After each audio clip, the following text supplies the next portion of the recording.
என் தங்கப்பிள்ளையே, காரணங்கள் இல்லாமல் இந்த வராகி இன்று இந்த அஷ்டமியின் இரவில் உன்னை தேடி வரவில்லை. என் பிள்ளையே, நான் உன்னை தேடி வருவதற்கான காரணம் என்னவென்று நீ தெரிந்து கொண்டால் நிச்சயமாக மனமகிழ்ச்சி அடைவாய். நாளைய மங்கள செவ்வாய்க்கிழமையின் விடியலில் இந்த வராகியானவள் உன் இல்லம் தேடி வரப்போகின்றேன். என் பிள்ளையே, நீ நிச்சயமாக என்னை வரவேற்க தயாராக இருப்பாய் என்று நான் நம்புகின்றேன். என் குழந்தை, ஒவ்வொரு நாளும் இந்த தாயானவள் என்னை தேடி நீ அழைக்கின்ற பொழுதெல்லாம் நான் உன்னை தேடி வந்திருக்கின்றேன் என்பதில் எந்த ஒரு சந்தேகமும் இல்லை. நாளை நான் மட்டுமல்ல, நாளைய விடியல் என்பது உனக்கு கடைசி செவ்வாய்க்கிழமை, அதாவது ஆடி மாதத்தினுடைய கடைசி செவ்வாய்க்கிழமை. இந்த விடியலில் உன்னை தேடி இந்த வராகி மட்டுமல்ல, அத்தனை தெய்வங்களும் உன் இல்லம் தேடி வரப்போகின்றார்கள். என் பிள்ளையே, உன் இல்லத்திற்கு வரப்போகின்றவர்கள் அனைவருமே உனக்கான அத்தனை நன்மைகளையும் செய்து கொடுக்க போகின்றார்கள் என்பதுதான் உண்மை.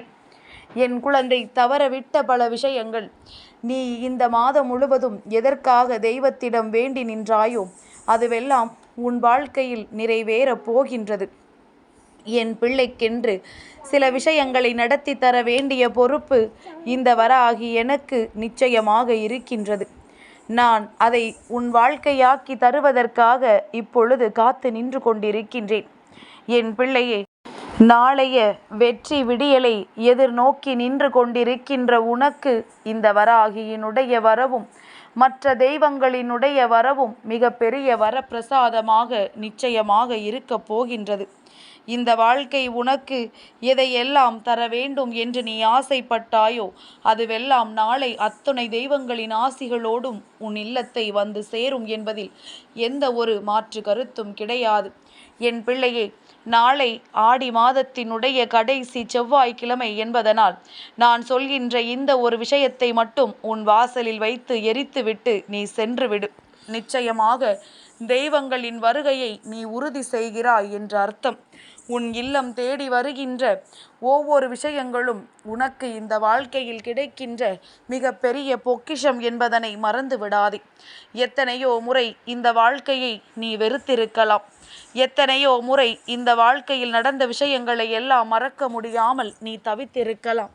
ஆனாலும் இவையெல்லாம் உன் வாழ்க்கையில் உனக்கு நடக்குமா நடக்காதா என்கின்ற சந்தேகத்தோடுதான் நீ தெய்வத்தையும் வணங்கி கொண்டிருந்தாய் என்பதுதான் உண்மை. தெய்வம் உன் வாழ்க்கையில் எதை நடத்தும் என்பது உனக்கு புரியவில்லை.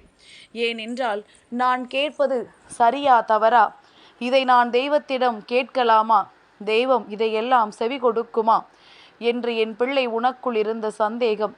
நிச்சயமாக என் பிள்ளைகள் யாராக இருந்தாலும் சரி, உண்மையான அன்போடு என் முன்னால் வந்து நின்று எந்த ஒரு விஷயத்தை கேட்டாலும் அதை நான் நிச்சயமாக தட்டாமல் செய்து கொடுப்பேன். என் குழந்தை, முதலில் உனக்குள் இருக்கின்ற தாழ்வு மனப்பான்மையை தூக்கி வெளியே எறிந்துவிடு. இங்கு யாரும் உயர்ந்தவர்களும் அல்ல, யாரும் குறைந்தவர்களும் அல்ல. தெய்வத்தின் முன்னிலையில் எல்லோருமே சமம்தான். முன்னால் நின்று வணங்கிவிட்டார்கள் என்பதற்காக அவர்களை நான் முழுமையாக ஆசீர்வதித்து விடுவதும் இல்லை. நீ பின்னால் நின்றாய் என்பதற்காக உன்னை கண்டு கொள்ளாமல் நான் விட்டு விடுவதும் கிடையாது.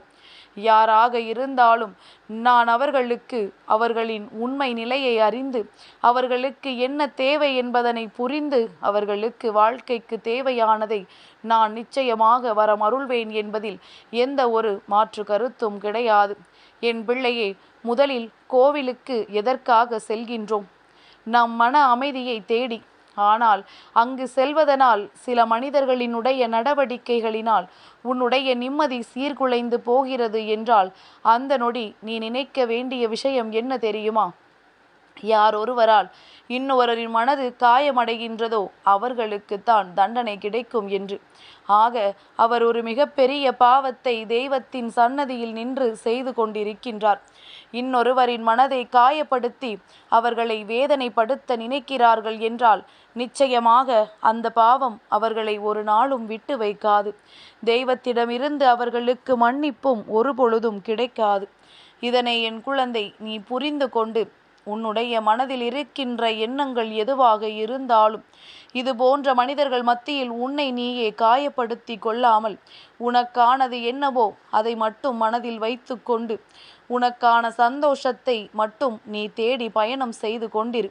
இடையில் வருகின்ற இது போன்ற தீய சக்திகள் எல்லாம் நிச்சயமாக வாழ்க்கையில் கெடுதலை நினைக்கத்தான் செய்யும். ஆனால் இவையெல்லாம் உன்னோடு தொடர்ந்து வர வேண்டிய அவசியம் இல்லை. இவர்களை நீ நினைத்தால் மட்டும்தான் உன்னோடு தொடர்ந்து அழைத்துச் செல்ல முடியும்.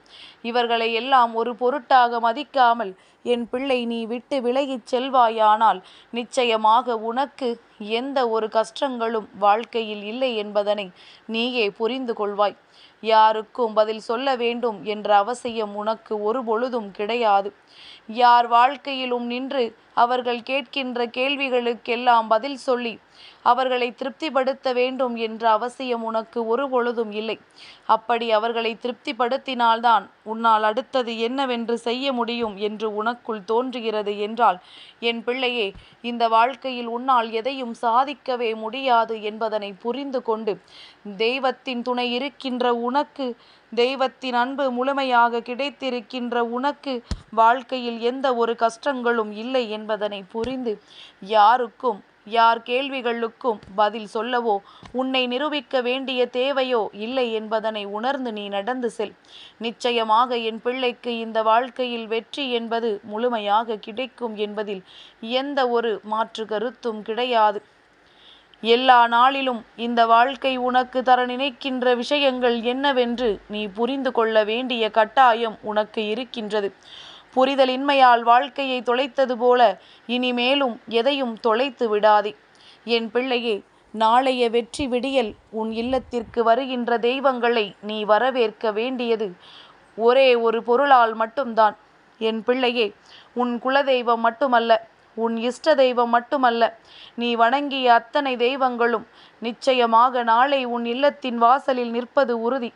அதனால் என் குழந்தையே, இந்த ஆடி மாதத்தினுடைய கடைசி செவ்வாய்க்கிழமையை அத்தனை சாதாரணமாக எண்ணிவிடாமல் நாளை விடியலில் வாசல் தெளித்து கோலம் போட்ட பிறகு உன் இல்லத்தின் வாசலில் மஞ்சளும் குங்குமமும் வைத்து தெய்வத்தை உள்ளே வரவேற்க வேண்டும்.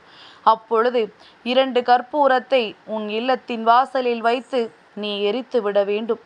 என் பிள்ளையே, அந்த கற்பூரம் எரிந்து முடித்த பிறகு நீ நிச்சயமாக உள்ளே வந்து விட வேண்டும். என் தங்கமே, அப்பொழுது உன்னோடு அத்தனை தெய்வங்களும் உள்ளே வந்திருப்பார்கள் என்பதுதான் உண்மை. உன்னை பின்தொடர்ந்து இவர்கள் உள்ளே வருகிறார்கள் என்பதனை புரிந்து கொண்டு இந்த வாழ்க்கை உனக்கு தருகின்ற விஷயங்களை எல்லாம் பெற்றுக்கொள்வதற்கு என் பிள்ளை நீ தயாராக இருக்க வேண்டும்.